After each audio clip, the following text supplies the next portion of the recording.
ਸੀ leak ਹੋਈ ਹੈ ਲੱਗ ਗਿਆ ਸਰੀਆ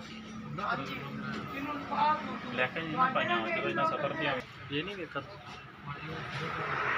ਮੇਰੇ ਕੋਲ ਗੱਡੀ ਦਾ